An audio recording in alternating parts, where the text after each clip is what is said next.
This is the original esport racing game. This is iRacing.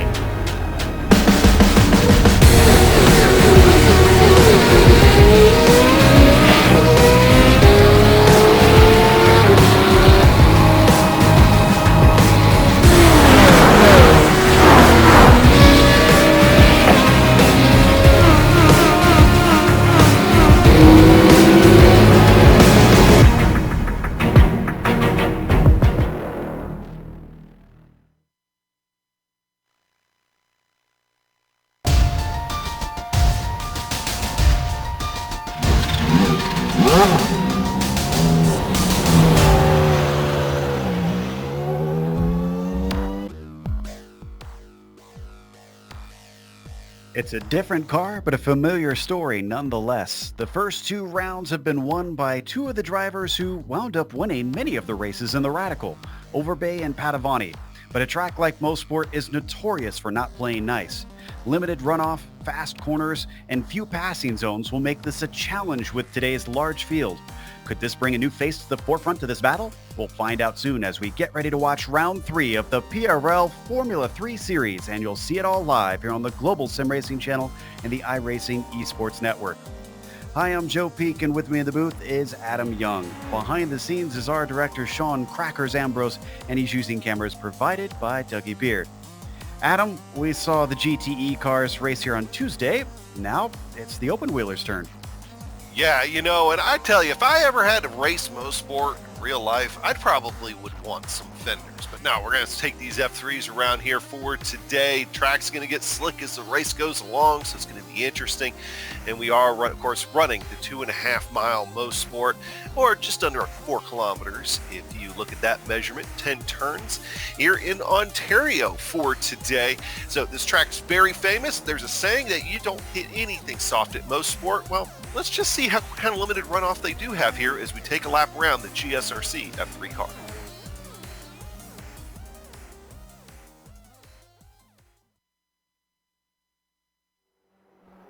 All right, we've got John Ambrose in the GSRC Formula 3, so let's do a lap around Motorsport.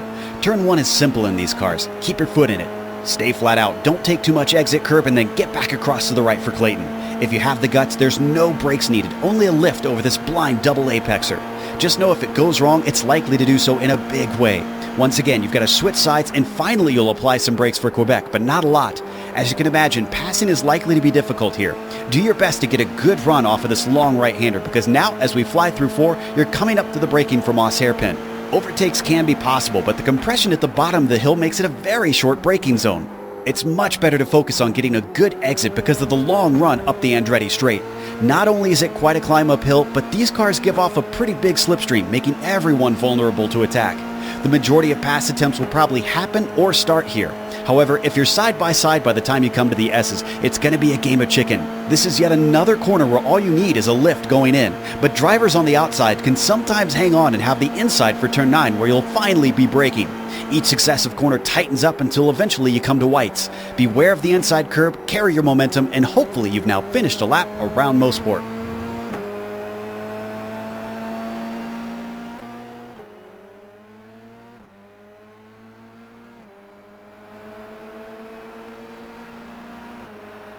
Laps around here go by very, very quickly, even though these are Formula 3 cars, so these are a few rungs down the ladder in terms of open wheel power, and yet still just can fly around this place. But the PRL Formula 3 Series is brought to you by Apex Button Box.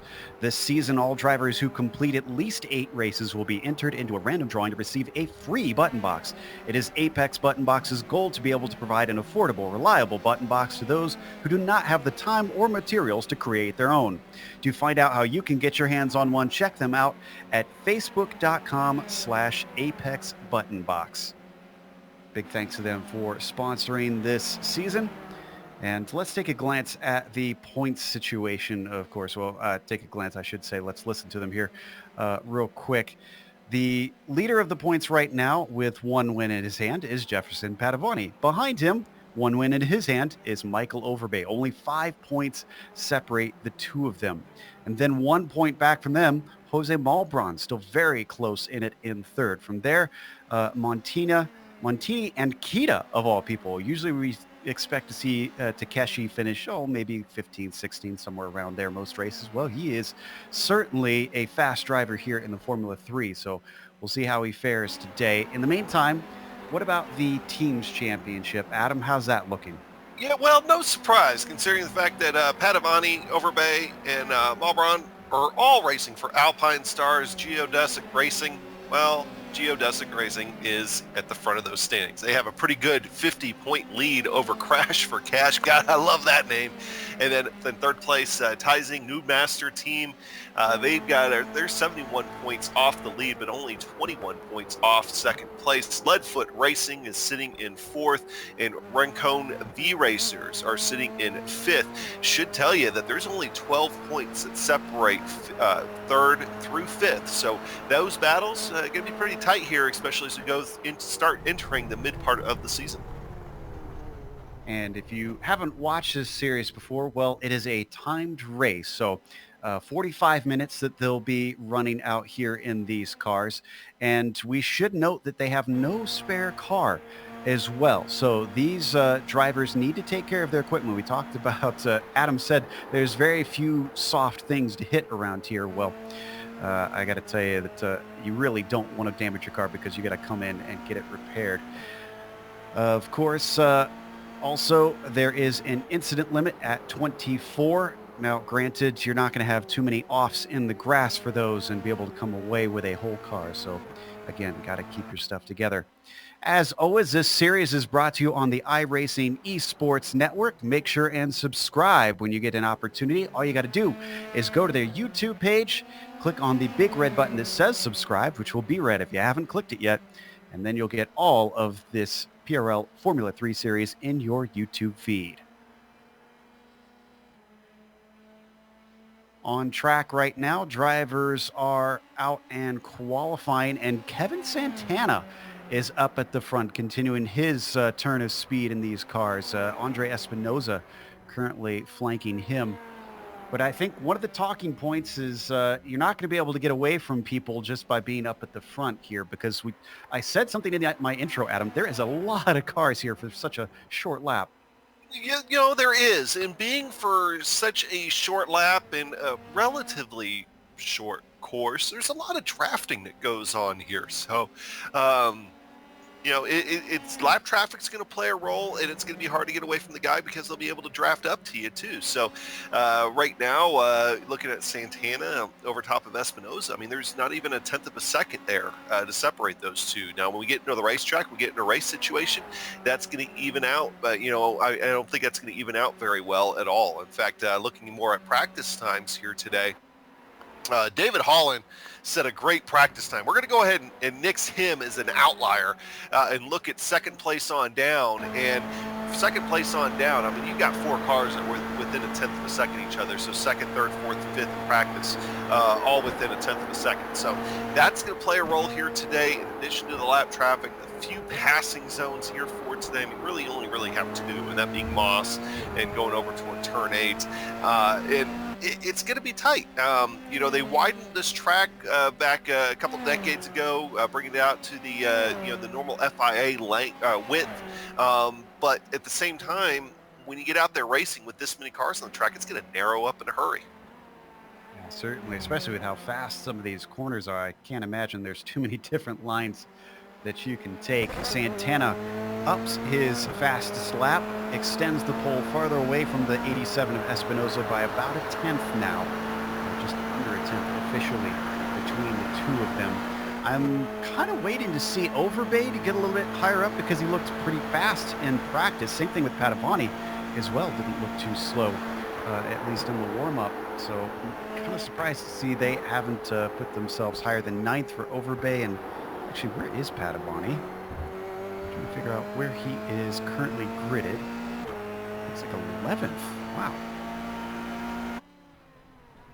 Yeah, so a couple of these guys definitely deep in the field. Padavani right now, as you mentioned, sitting 11th. We're seeing him go over the top of Moss right now. And Overbay not much better. So and these guys are consistently a couple of tenths off of what they were in practice. Now, Overbay here, watching Overbay, he's getting ready to come across the finish line here in just a moment. Very curious to see if he sets his best time, because just eyeballing it here, he looks to be pretty quick on this lap, so we'll see what he comes across as. And nope, actually, it's 2/10 slower than what he was before, and gets knocked down a spot as Andrew Wood goes ahead and moves up into eighth position. We're watching Padavani abandon that lap.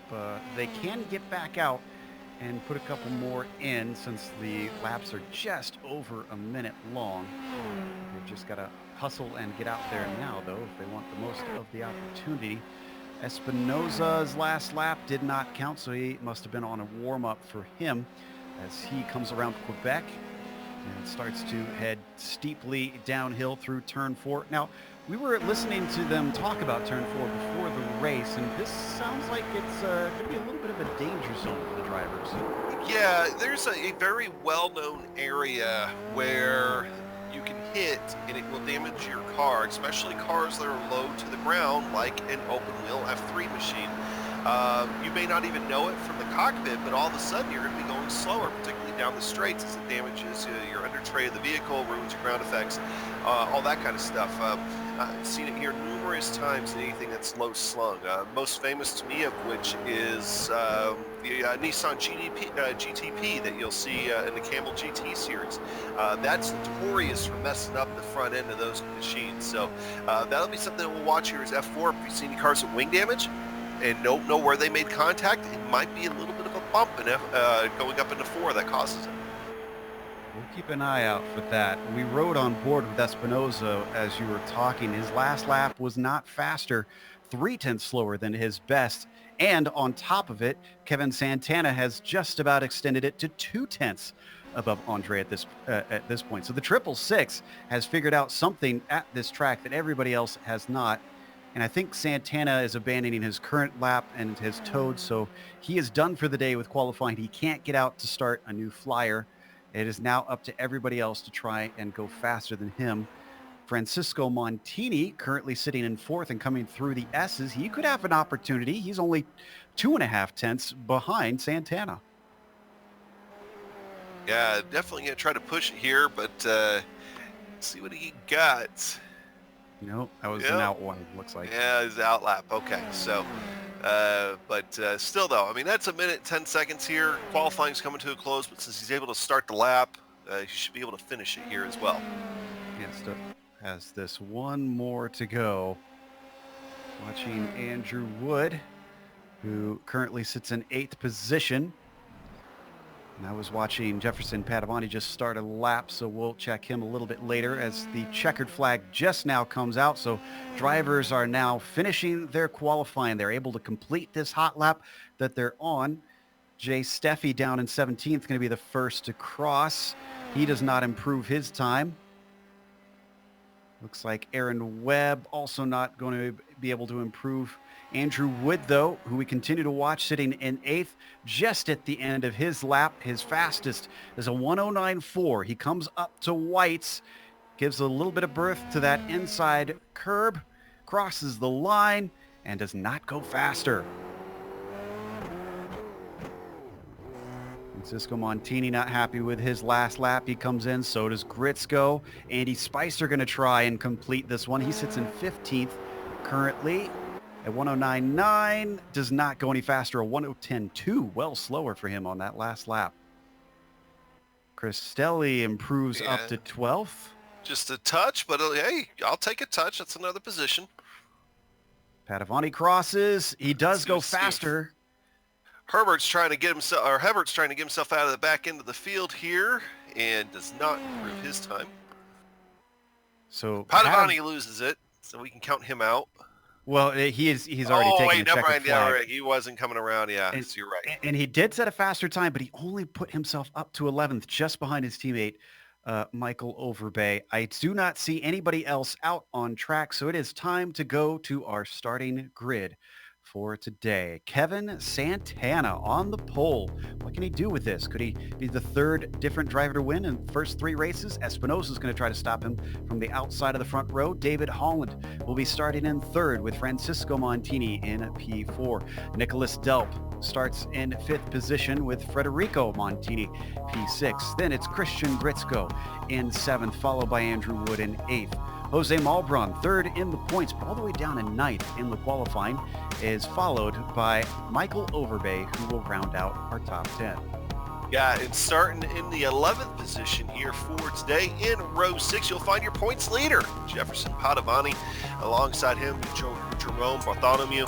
David Cristalli in 13th position. Alongside him, Takashi Kita in 14th. Andy Spicer and Aaron Webb will make up row 8. Row 9 is going to belong to Jay Steffi and Matthew Gunderson. In row 10, Christopher Richards and Marco Oliveira.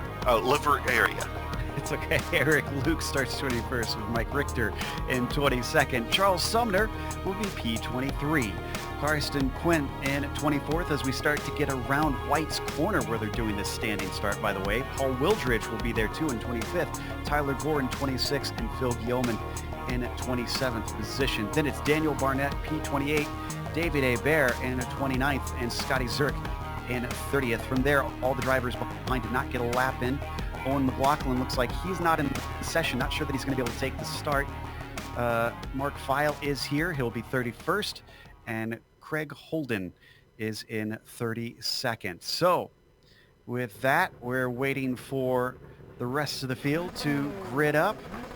And we'll get running for 45 minutes here for round 3. As the lights come up, the engines start to rev. Green flag is out. Not the greatest of starts for Kevin Santana initially, but the car finally hooks up just to keep Espinosa at bay as they start to swing down around the full throttle turn 1 in these cars. And then they come up to the terrifying Clayton. I see one car in the background going off at the first corner. We got multiple cars up at the front off. It is Francisco Montini into the barrier. He's joined by another car who hits him. That's Christopher Richards, Paul Wildridge as well, and Nicholas Delp. 4 cars taken by the wall in the very first lap. It just seemed like it was a bunch of almost, I don't want to say it, but I'm going to say it, almost a bunch of follow the leader coming right off the corner back there. I thought you were going to go to Lemmings diving off the Lemmings, cliff. I guess that works too. But, you know, it's so easy through there to get fixated on the car. Who is that losing it? Andy Spicer, Yeah, 7th in points. He unfortunately spun on his way into Moss, but you can see the leaders already heading into the S's. That side-by-side battle on screen is Gritzko going the long way around of Montini, Federico Montini, I should clarify, and he makes it stick. Christian moves himself into P4.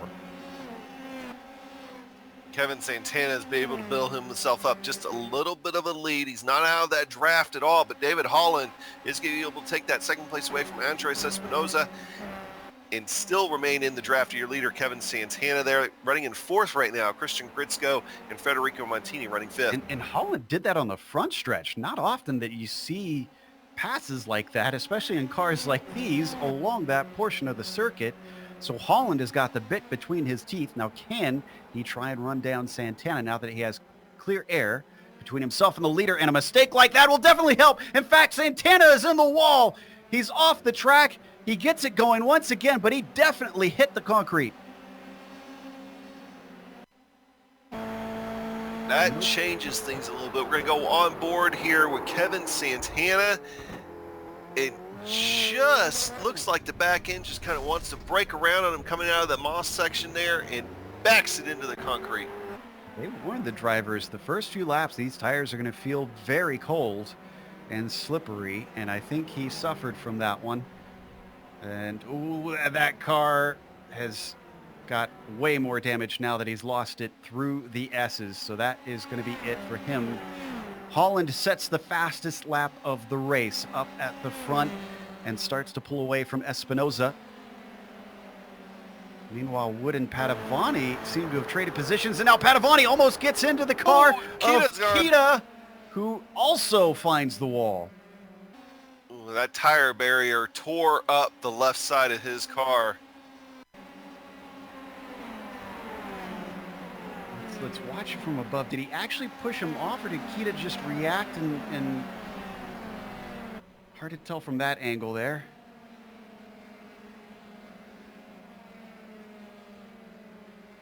Because it seemed like Kita, looks like unfortunately we don't have our blimp shot, but it looked to me like he just reacted and put himself in the grass, but it's hard to tell. Regardless, this is a very high attrition rate for the first 3 laps. It is, and I just went back and looked at it, Joe, there, is that it almost looked like it was a little bit of net code. There was a little bit of room there to be able to make things work, but it ended up being that net code ended up being one that pushed him off there, and no luck on his side. There we saw it on the screen. Oh, just sideways sliding through the grass. There's no stopping that car, unfortunately. As we come back live on Holland, still 7/10 ahead of Espinosa. But look at Gritzko. He is now into third, having started this race in P7, and is actually putting pressure on Espinosa. And while we were away watching that, Federico Montini ended up having a problem going through whites, ended up, or not, I think it was whites here, drove off the track and into the concrete or tire barrier, and I think his day is going to be done. Montini brothers once again not getting a good way to kick things off early in the race.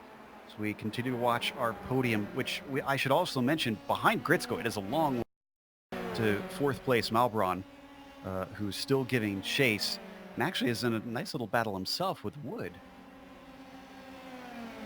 Yeah, and Gritzko started this race in 7th position, so being able to stay out of trouble. In fact, he's going to go ahead and take second away from Andres Espinosa here. As soon as we look away, of course. And that all started with Espinosa going a little bit wide, and Clayton, thankfully not getting it into the grass like many others have done already, saved the car, but could not save the position. Let's take a look at it on replay.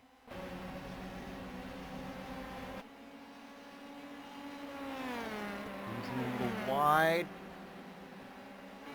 Really has to get out of it. Look at that. Gritzko was quick to react to that and slips ahead, but this has lost them distance to Holland. It is now a 2.5 seconds from P1 to P2. And Andres Espinosa is not giving up here. He almost drafted up to the back end of them there before they got into the S's. I think backed off of it just to make sure there was no other problems there. A little bit of a battle. Other spots changing hands here. Yeah, this is for 14th. Tyler Gore to the inside, coming into turn 8. Padovani's around. Padovani's facing the wrong way on the front straightaway here. He's going to get it straightened out. Who's that behind him? Marco Olivieri ends up having a problem too going through whites. Yeah, and there were 2 separate incidents. We're going to watch the replay, I believe, of Padovani here.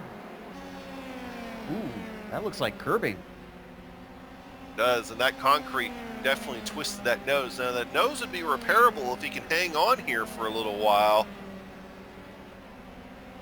Yeah, and we didn't mention that they have 1 scheduled stop for fuel in these cars that they have to take during this race. They cannot get to the end on the fuel tanks.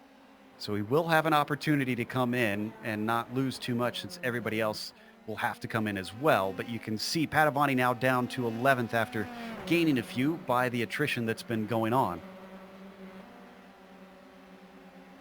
You know, in a lot of road racing series, people will circle Motorsport as the one that can turn championship battles on its head. Now, granted, we're only a couple races into the season, but a lot of your front runners and points having problems here today. I tell you what, we made a big deal out of the number of cars that are here and if that is going to cause problems with traffic. Well, of our 33 starters, we only have 22 still out there, so that solves that problem in a way.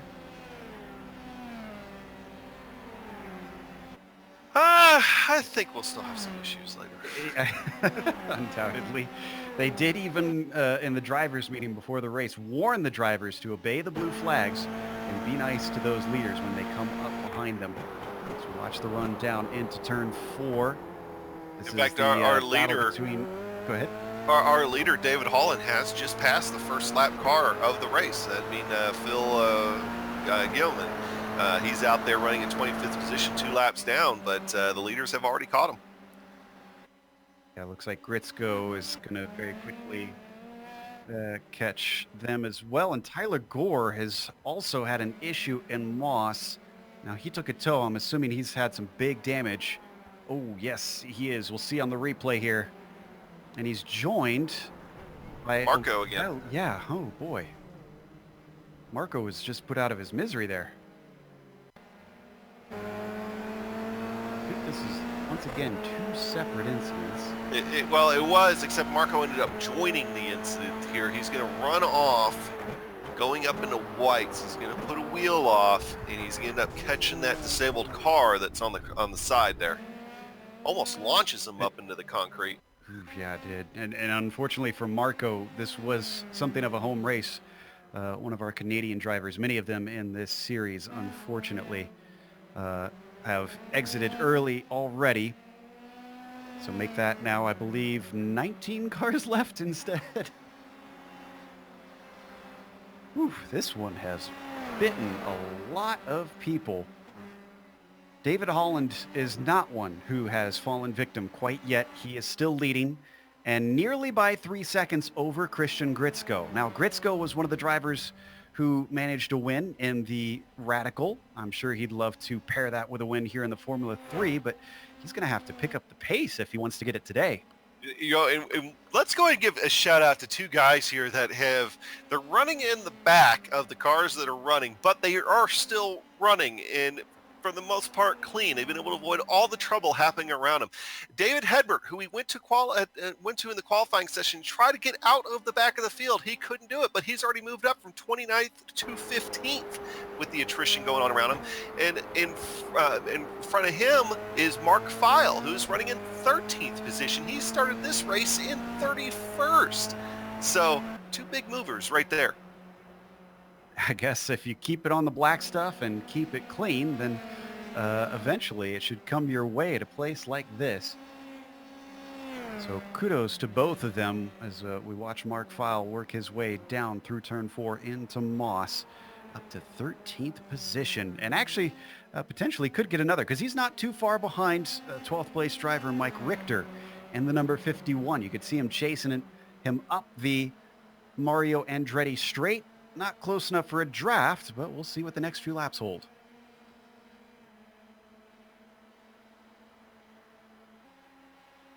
So today here so far, David Holland running in first. We haven't mentioned this yet, but Gritzko is his teammate, and they are definitely looking to maybe make a move up. They were sitting fourth in the point standings going into this thing with them both running 1-2. It's going to give them a pretty good jump there in points. I'd say so, considering Overbay is currently down in 16th. And, well, Padavani, I was going to say, was in 11th, but now he's had something happen again. And, just running through Clayton, ran wide. He just became a spear here. And watch this. The tires sucked him in, and there was no coming out of this one. I don't think I've ever seen a car put two wheels off in Clayton and come out of it completely unscathed by anything. I mean, that's it. Once you put wheels off, you're a passenger, and Padavani just proved it. I've managed it once or twice. Oh yeah, yeah. You should have documented it. Meanwhile, as we go to the battle for, I believe this was 7th, Gunderson managed to get by the car of Aaron Webb. Let's take a look at the replay, how this happened. This is coming up into the S's. Gunderson around the outside, which becomes the inside and 9. Smooth as you like. And that moves the number 33 up one more. Back to Aaron Webb, now that we're back live. Already has more company because Eric Luke is approaching. And David Holland, now he's got a 3.3 second lead, but it was a 4 second lead. Just had a moment going up through Moss with the lap car. Scotty Zerk was trying to give him room, but slowed up on him on the exit of the corner and really, really slowed up your leader, David Holland. On screen, though, I think we're going to see a pass because Eric Luke has got the run. Starts to run out of steam, though, now that they hit the end of the straightaway, and he falls back behind Aaron Webb. Even if he doesn't get this position, I'd just like to point out that Eric Luke is another of our climbers. 21st on the grid. He did set a lap, and now he's 9th. This could be 8th as he closes on the front stretch, but another little lift. He's waiting for a little bit more of a solid moment. I mean, you've already moved yourself up from 21st to 9th position. You're going to have a little patience here. I'd say so. This is a great drive by the number 9 car. They're also going to approach some of this traffic. Wildridge tries to stay out of the way, off to the side through Quebec, and they can continue on with their fight. This is one of our closest fights, really, in the top of the field. These two battling. Paul Wildridge is rumbling, tumbling, fumbling up toward Moss. Up on his lid, over and barrel rolled several times. Let's see if we can find the replay of this. And this was thankfully a lone car incident. Whoa! Hit that concrete and dug into the dirt, and up and over he went. That's another one of the Crash for Cash cars out of this one. I'm not sure if he's going to get any cash today, but he completed the first part of the team name, it seems. So Paul Wildridge, unfortunately, taking to the pits before he wanted to. So we take a look at Andrew Wood trying to chase down Jose Malbron for P4. Just about half a second separate these two. Oh, Eric Luke off. We were just talking about him. He spears coming out of Clayton. He's over on his lid. Oh, what a shame. He was awful close behind. I kind of wondered if this would be an issue. Is the wake something you got to watch out for if you trail too closely on the car ahead? I mean, you're already on the ragged edge through there as you come wide, and that very well could have led to a little bit more of a tighter condition for him. And we know aero push is a big thing with open wheel cars, and I would not be surprised if that was the culprit. You just kind of got to anticipate that and know what's going to happen. And here, the margin for error is just so little. Well, Adam, do you want to hop in your practice car? I think you could get a top 20 if you get out there by now. I know, right? I mean, I can get out there right now and be okay. 30 minutes left to go. We're only a third of the way through this race, which is still led by Holland. Gritzko, who you see on your screen, running in second place, still about 4 seconds down from David, but he's pulled away from the driver behind in third. Espinoza not been able to challenge. He's about 3 seconds behind Christian.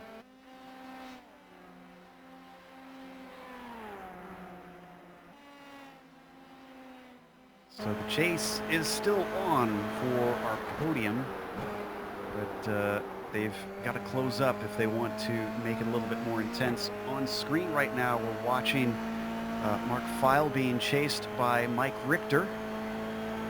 They come down into Moss corner. Feil staying a little bit defensive there.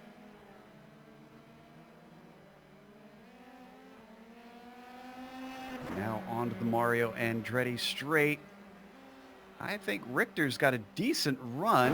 Is this going to be enough slipstream to be able to attack? We hop onto the maroon-colored car. Attack, yes. Complete the move, maybe not. I think he's going to go ahead and not really push the issue right there. Yeah, it didn't look like he was nearly close enough by the time they swung into the S's. Out of White's corner. In fact, he falls back slightly. Just a few more hundredths.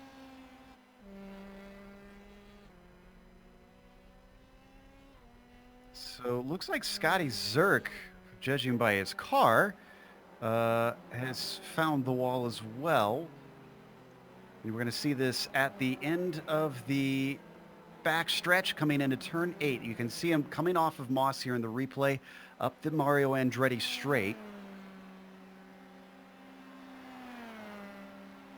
And this looks almost like what we've been seeing in Clayton, where it looks like he understeers and suddenly finds the grass, and from there it's lights out. Yeah, it actually looked like there he might have had it saved thanks to that runoff there, but then he hits an extra strip of concrete and throws the back end up, or grass, throws the back end up in the air, and Well, that's all she wrote.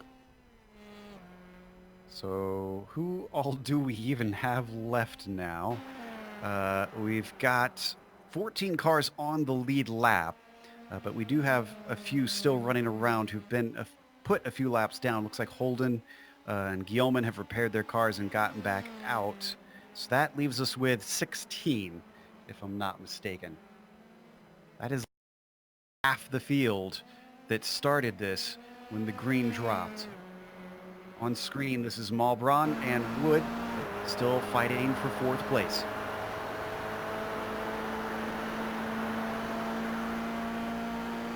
We're right on board with Andrew Wood. Started 8th. Car ahead Malbron started 9th in the field. Let's give you an idea here of the attrition.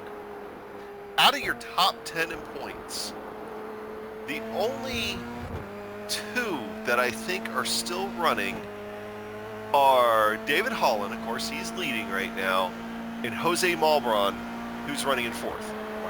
Oh no, Cristalli, I miss Cristalli. He's still out there running in 6th position. Yeah, we haven't hardly given him any screen time. He's also come forward a fair bit. It's probably a good thing. Yeah, I don't think he wants the cameras on him. The 009 started the race in 13th position. Now up to 6th, as Adam mentioned. Meanwhile, Wood just could not seem to do anything. We've jumped over to Cristelli there to give him a little bit of love on the cameras. And Overbay. Overbay's still out there too. So that's 4 cars still running out of your top 10 in points. So 6 out of your top 10 are out of this thing. What I'm trying to figure out with Overbay is, has he taken a scheduled stop? Well, I know he came in, I think, to get the nose repaired. Ah, okay. I think. Yeah, I'm seeing 15 laps on this stint, so this is... So that wasn't going to be early enough. He's still probably going to have to come in at this point. It'd be a little bit of a... Well, I say a little bit of a bad day, but I mean, he could still finish in the top 10 the way things are going. So damage limitation, if anything, for the number 68, who we ride on board with currently.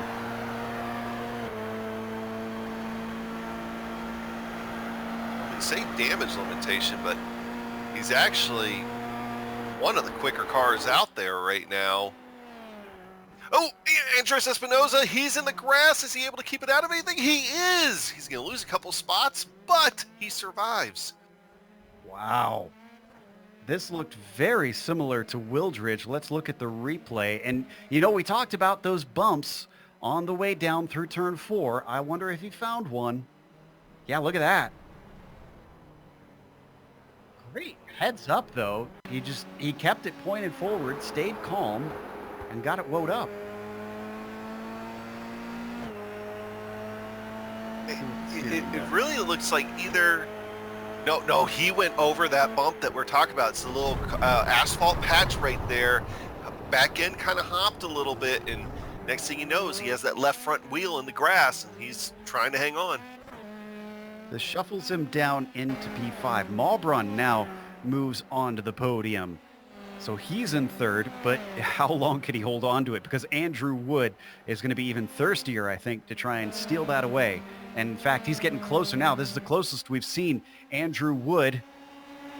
He could have an opportunity down into Moss if he's really desperate. No, but both of them are going to stay off in the racing line. Malbron trying to square off that second apex, get himself a good run. A little wheel spin for Andrew Wood. Unfortunately, denies him the opportunity up the Mario Andretti straight.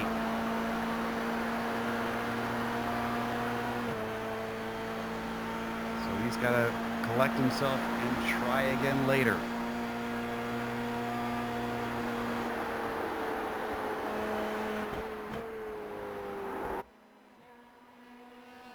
I think we should be getting some pit stops pretty soon, as we're now past the halfway point. Before we get to those pit stops, I do see that we have our pole sitter ready to join us and talk a little bit about what exactly happened. Kevin, you managed to have the 1 lap speed, but then it seems that 1 lap passed by in the race, and then on the second one, it all went bad on you. Yeah, these things don't drive like a GT car. Certainly seems not, but you clearly are quick in them. I mean, what do you think you need to do to be able to get a W in this series? Because you've proven yourself to be one to watch out for. I got to kind of learn the cars. This is only my third racing, they said. Well, hopefully you'll be able to learn pretty quickly here, because it sure would feel good to see you get a win as we watch Gunderson's replay here, another victim of Clayton as he finds himself nosed into the tires. Commiserations on today. Hopefully we'll see you in a week's time when we come back for round 4. I'll be here. Kevin Santana, a pole sitter, but now DNF'd here in the race. We're back live now, still waiting on the first of our scheduled stops to come on in.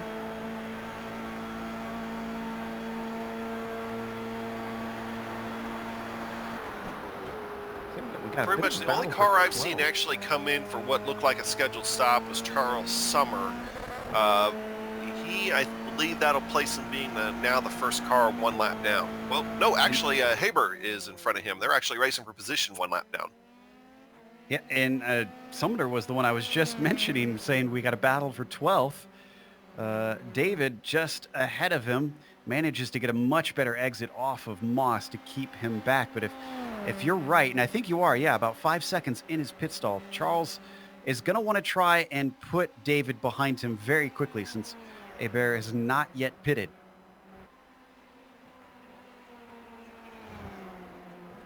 And he's not going to pit this time as well, much to the dismay of Charles. The Florida driver gets awful close to the gearbox, but not close enough with a short front stretch. Got to watch out for the wake of the car ahead. No, he doesn't, because he's going to dive to the inside, down into Clayton, sneaks it in there, and takes the spot. Haber, he almost was one another victim there, putting the right sides off, but he was able to hold it. Tell you what, that was decisive stuff. I did not expect him to make the move there. Just whipped it over to the left side, stuck the nose in, and then said goodbye. As that was happening, Jose Malbron pitted from 3rd place. He comes out in P6, but he is ready to go to the end. See Mark File also just finished his stop.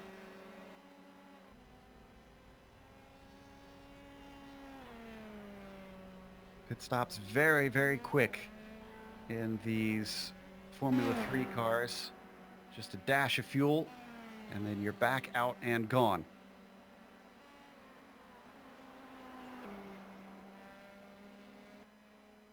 Ooh, looks like Wood and Espinoza have come in. So many of our front runners now electing to take their scheduled pit stop. Wood is already out. Espinoza, Espinoza's in long. It looks like he's taking tires here.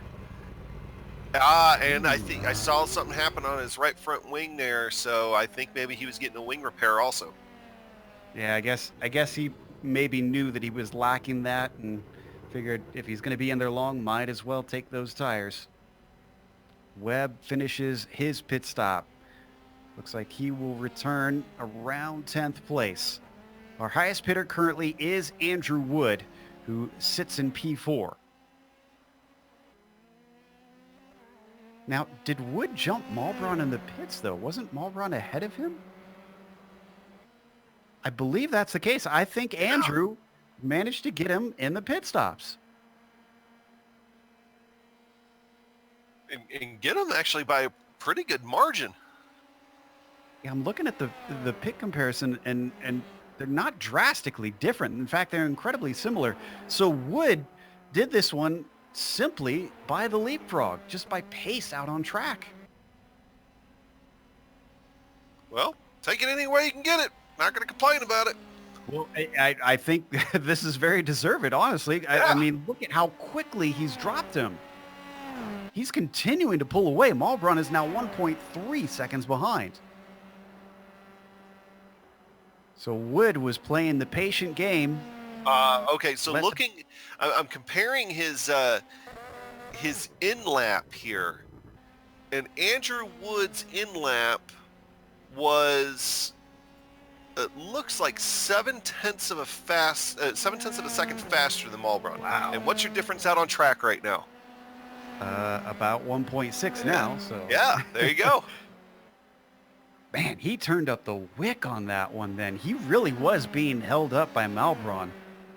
The difficulty in passing here becoming all the more apparent. Christian Gritzko, who was in second place, takes his pit stop, and I believe he should easily come out in second place because, yep, Andrew Wood, rather, is still coming to the pit entry now.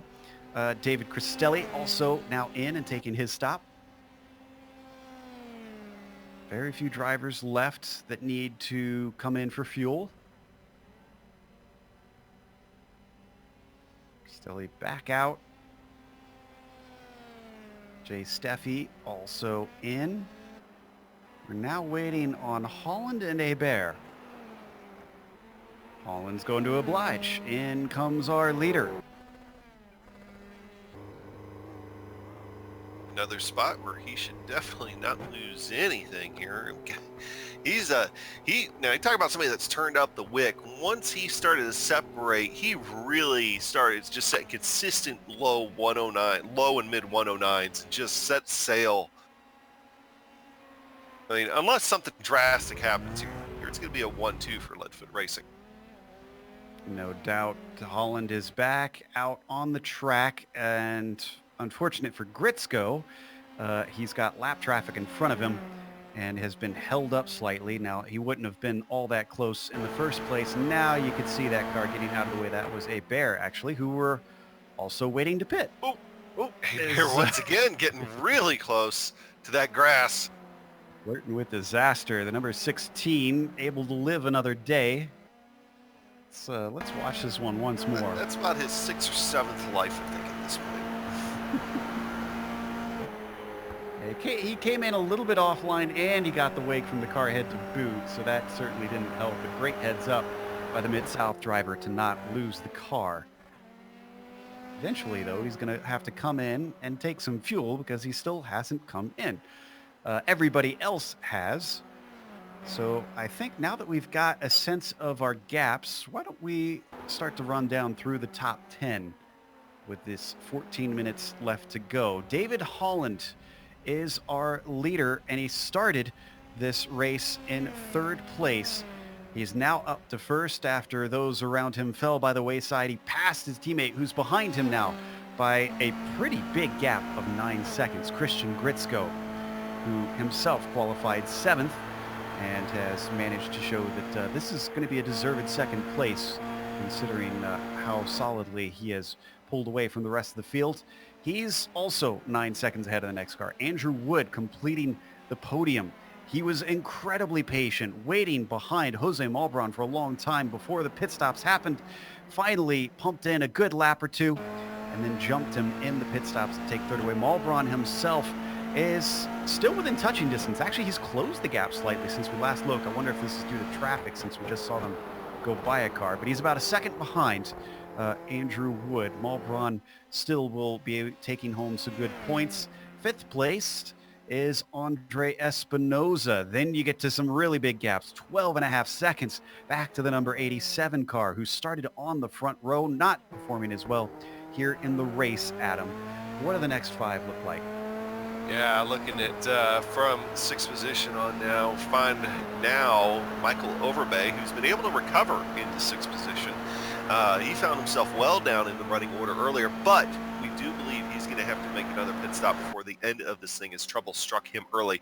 Another car that's out there, hey, he's up 6 spots from where he started. That's going to be David Cristelli, starting 13th. We're getting into a very quiet 7th place position here today. And I tell you what, if it's been a quiet day for you, it's been a good day. That's the way things have gone here at Motorsports so far.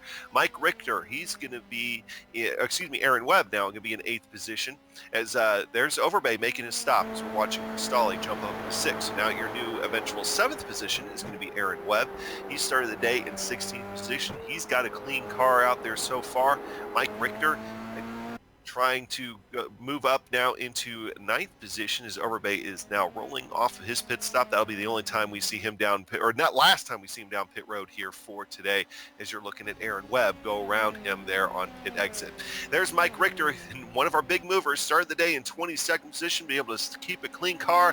He's now moved up into 9th, and Mark File, this is the big mover, up 22 positions from the start of this thing, up in the 10th spot, with just keeping it calm, quiet, consistent runs every single lap out of Mark File here today. So good run from him.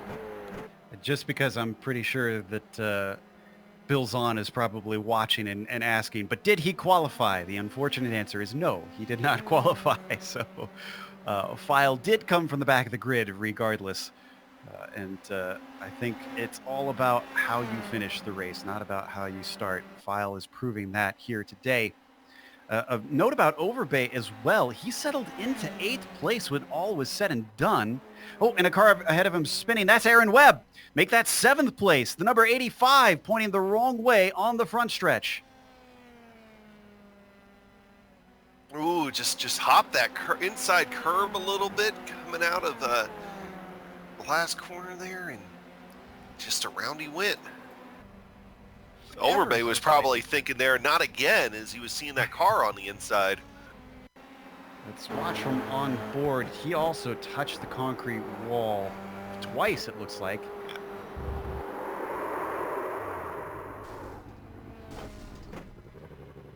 Man, just that little touch is all it took. And John Ambrose, who one of our commentators here who's very experienced in this car, knows a lot about the tires, is always telling us you don't want to touch the curbs, that so much of the suspension travel is in the bounciness of the tires. We watch this battle on screen. This is between Richter and File, and File's going to get another spot up to P8 now.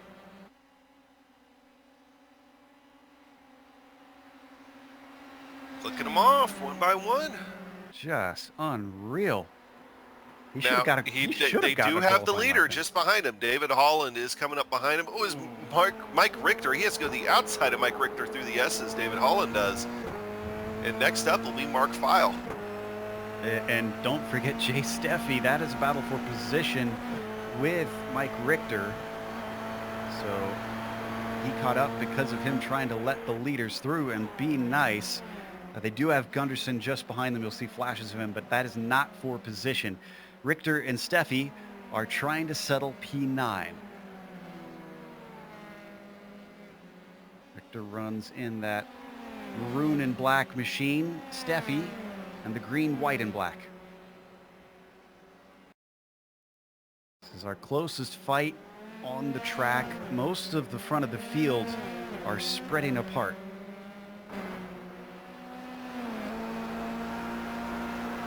Run up the hill. This is what lost it for Richter last time when File came through. Is he going to lose another one? Is he lacking top speed potentially? Certainly looks like it, because Steffi going to go around the outside coming into turn 8. Not enough grip there for Jay. Unfortunately, he slots back into that 10th position.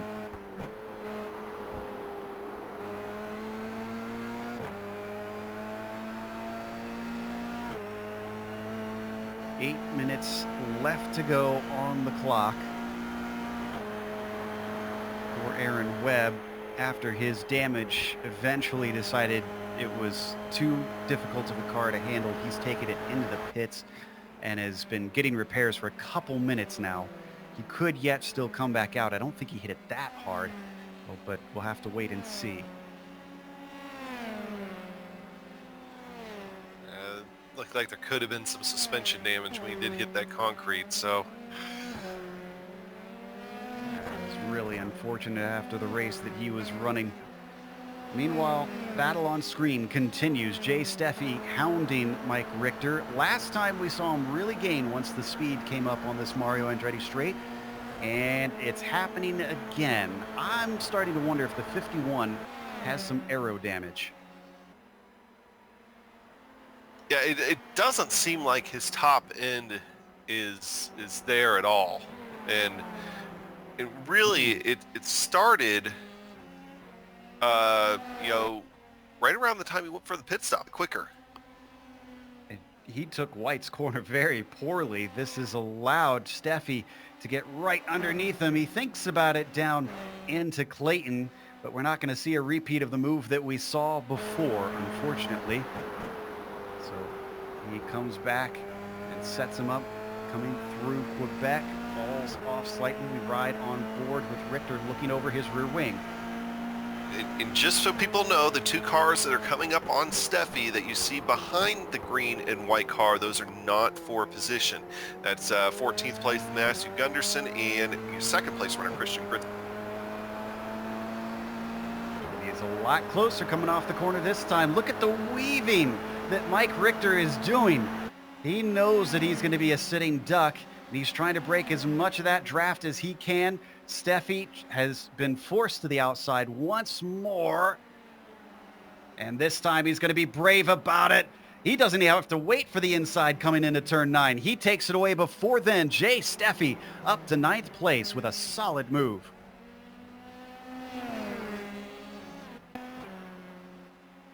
Watch that one more time. Load up the GSRC replay machine and take a look at that again. I guess the first time was just reconnaissance, and once he knew what the car could do, there's no stopping him this time.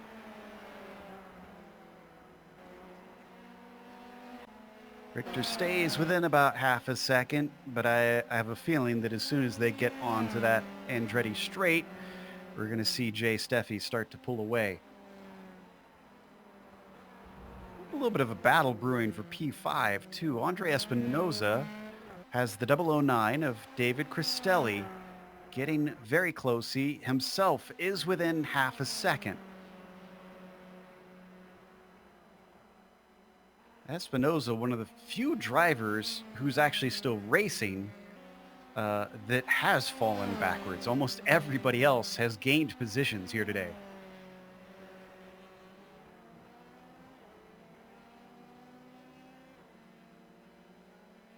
They're going to get a little bit of traffic. That's Craig Holden, and the maroon car just pulls off to the side and makes sure that they have a clear track to get through. I've been listening to Craig Holden's car here, and something just doesn't seem right with it. He's been out there, he's survived the day, I mean, running in 16th position, but whenever he tries to change gears, it seems like he's always having trouble getting into gear. So I wonder if he's having equipment problems, and that's why he's that far off the pace. But he's still out there turning laps. I'm curious if he is using an 8-shifter, because this car is a paddle shift car. So, I mean, if that's all he's got is the 8-shifter, then, I mean, that's what you got to deal with. But I guess if it was me, I would make sure that I was using the paddle shifters for this machine. Of course, could be a clutch problem, too.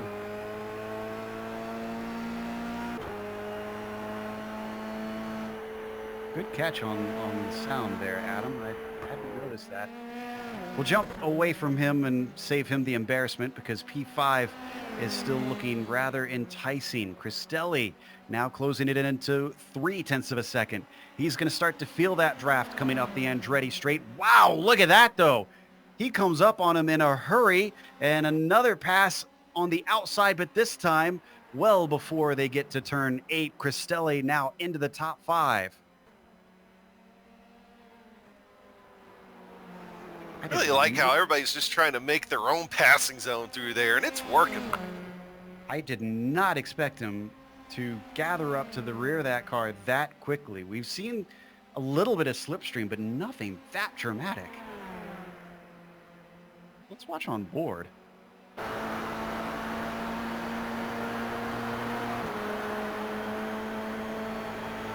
Honestly, kind of bizarre. And I'm not seeing any damage on that number 87. So not entirely sure why he caught and passed him so easily. We've got very well could be what we talked about at the beginning of the show. Maybe he has some under tray damage that wouldn't be visible from that bump there going up into Moss. I mean, that's a possibility. That's a real shame if he's been dealing with that almost the whole race and has been slowed down by that, because that qualifying lap was phenomenal from Espinoza. I think we're going to be 2 to go at the line. It depends on when David Holland gets to that front stretch. He's got about 12 seconds back to Gritzko currently as he climbs up the Andretti straight.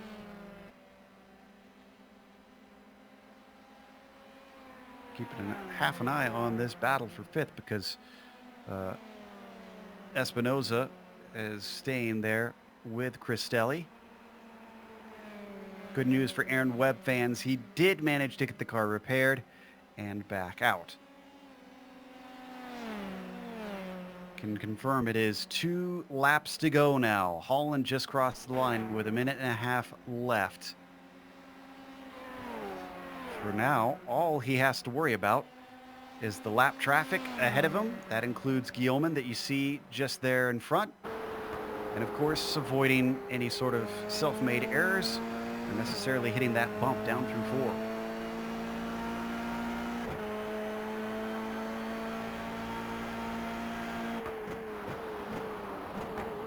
I think he's got clear track in front of him once again. Gotta wonder what could have been for poor Overbay, because even though he's in 7th, he's the next car to get lapped by David Holland, if he can catch him. I'm not sure that that's going to be the case. And keep in mind, I mean, he's running in 7th, but he also had to make an extra pit stop right at the beginning of the race for damage, you know, with the crazy first 3 laps that we had. So, you know, without that, I mean, he very well could be fighting for 4th or 5th position right now. I agree. I think that probably would have been likely. This car that we ride on board with, this Formula 3, is Christian Gritzko, riding in 2nd, taking that white flag a long distance behind his teammate. The clock has now ticked down to 0. Looking very Sauber-esque, these 2 cars with that blue and yellow. They come down into the Moss hairpin once more. And from here, there is only 3 more real turns that David Holland will have to navigate. We've had 2 other winners so far, Padovani and Overbay, in the first 2 rounds. We hop on over here to Canada. We're going to get a 3rd different winner and 3 different tracks as David Holland takes his number 18 through turns 8 and 9, up through White's corner. Your winner today here at Motorsport is David Holland.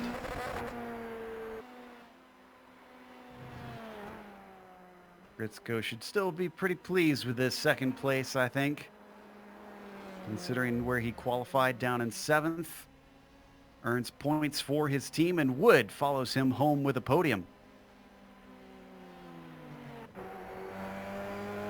Wow, something must have happened to Malbron. Remember, he was close to Wood not long ago, and he's now 20 seconds back, I'm seeing.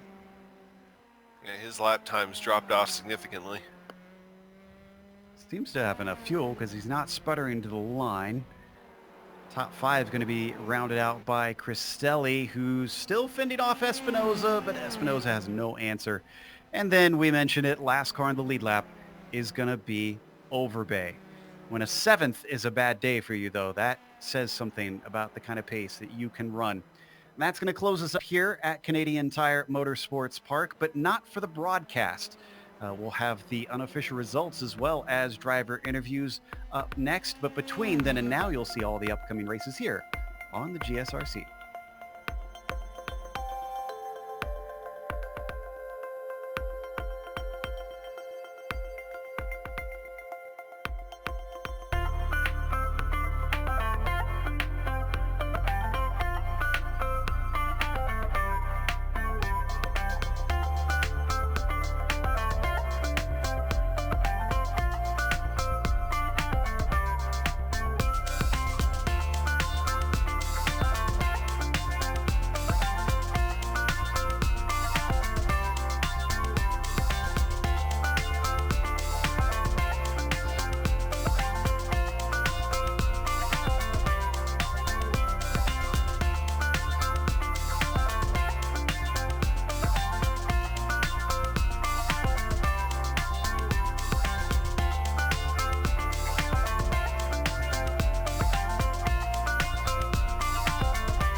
welcome back to Canadian Tire Motorsports Park. We watched round 3 here in the PRL Formula 3 series.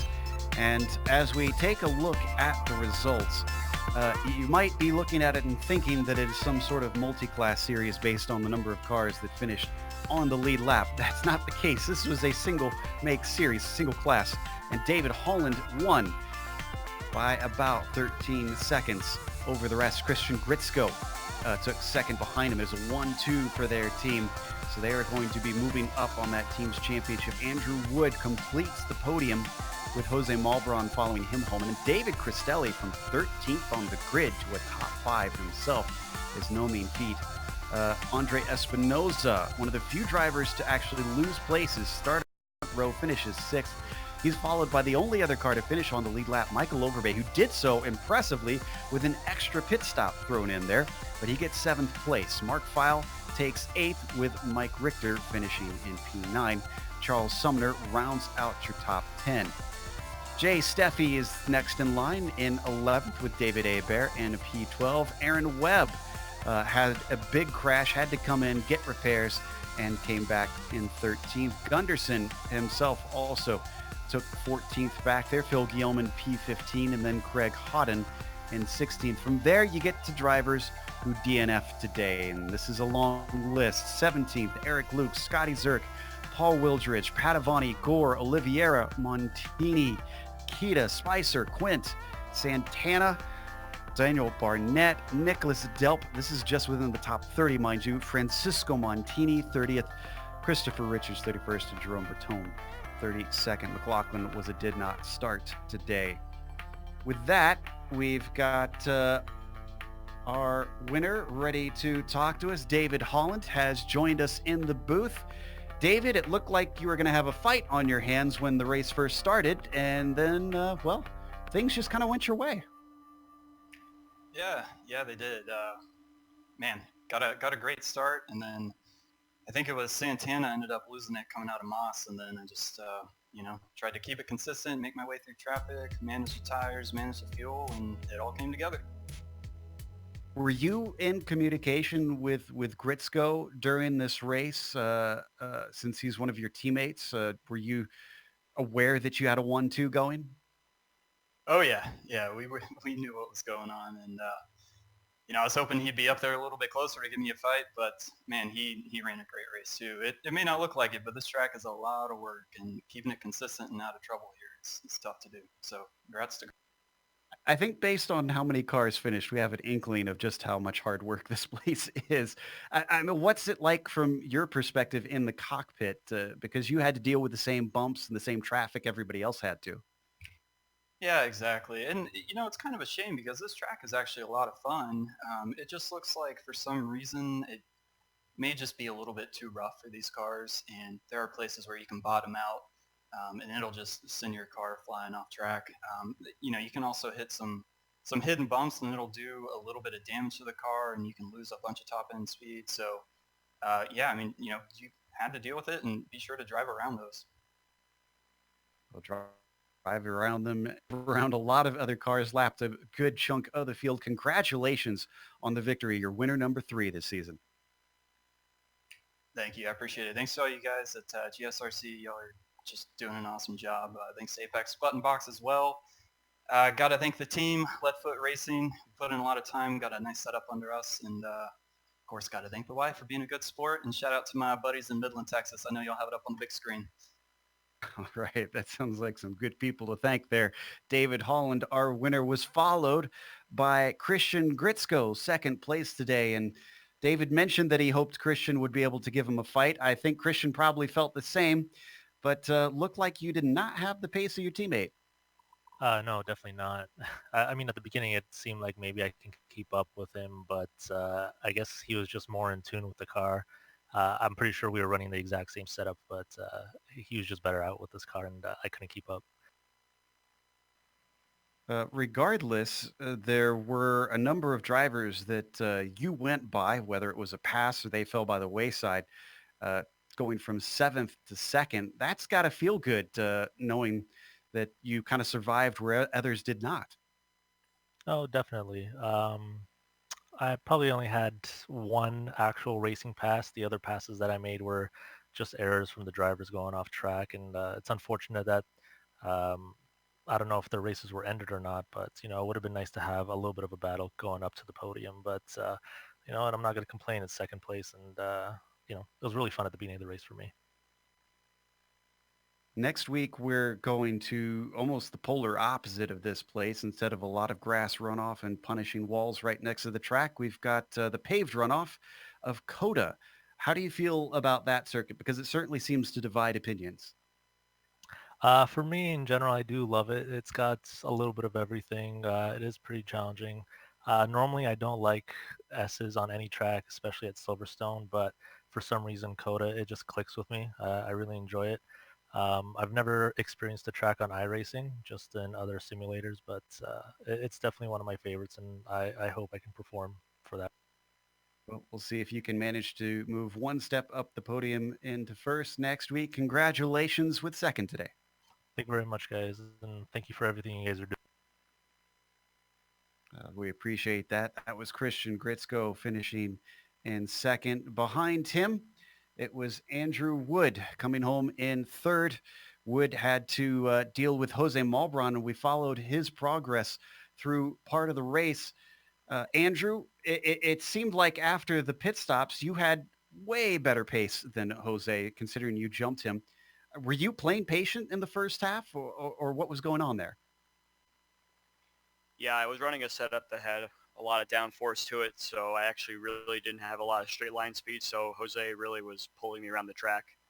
And, I thought I had a little more pace than he did because he made a few mistakes because he'd pull away and I'd catch back up again. And I thought after when I jumped him, he'd actually get me back before long, and then I'd be in trouble again. And he did catch up to me at one point, but I think the dirty air, he couldn't really hang behind me with all the downforce that I had. So once I was able to kind of get my own pace going and everything like that, I kind of slowed myself down a lot, and the tires were starting to get really sketchy at the end there. So just keeping it smooth and keeping it consistent. And I was even closing on Christian at the end there. So it was a really, really patient drive for me, which is not typical of how I drive.